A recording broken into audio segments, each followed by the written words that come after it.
Imagine you're building a network of sensors in a factory or automating a greenhouse, and your devices need to talk reliably to each other or to the cloud.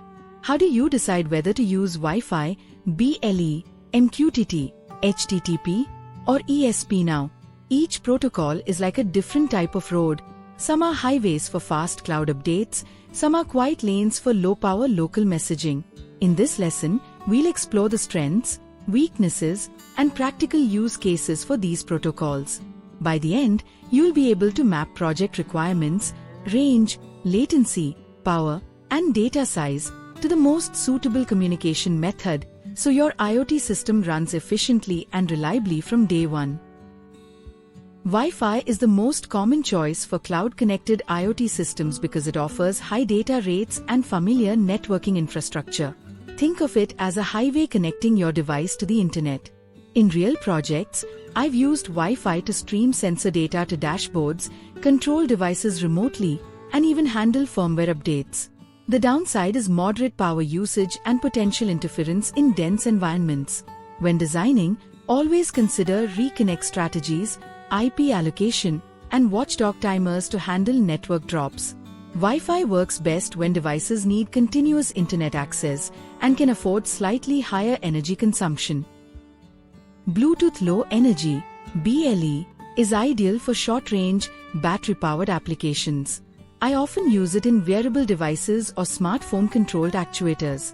BLE is designed for minimal energy draw, but it has lower throughput and limited range, so it's not suitable for streaming large datasets. Consider BLE when you need local control, low power, and intermittent communication. A practical trick is to use BLE for command control while offloading heavy data to Wi-Fi or MQTT. Remember, pairing, bonding, and security matter when devices exchange sensitive data. MQTT is a lightweight publish-subscribe protocol built for IoT telemetry. In one factory project, we used MQTT to send sensor readings from multiple machines to a central dashboard with minimal network load. MQTT excels in intermittent networks because it supports message persistence, quality of service levels, and topic hierarchies. Think of it as a postal system. Devices publish letters to a broker, and subscribers receive them reliably. When designing IoT systems, use MQTT for scalable, low-power cloud communication and multi-device coordination. HTTP is familiar to web developers and works for RESTful APIs. I've used it to pull weather data or push sensor logs to web servers. It's reliable for one-off requests but adds overhead for frequent updates. HTTP is like sending letters individually without a bulk mailing system. Simple, but can become inefficient at scale. Use HTTP when integrating with existing web services or when data updates are periodic and payloads are small. For continuous, high-frequency IoT telemetry, MQTT often outperforms HTTP. ESP-NOW is unique to ESP32 and allows direct, low-power device-to-device communication without a Wi-Fi router. I've deployed ESP-NOW for sensor networks where Wi-Fi is unreliable or unavailable, sending small packets between devices efficiently. Think of it as a direct walkie-talkie between ESP32s.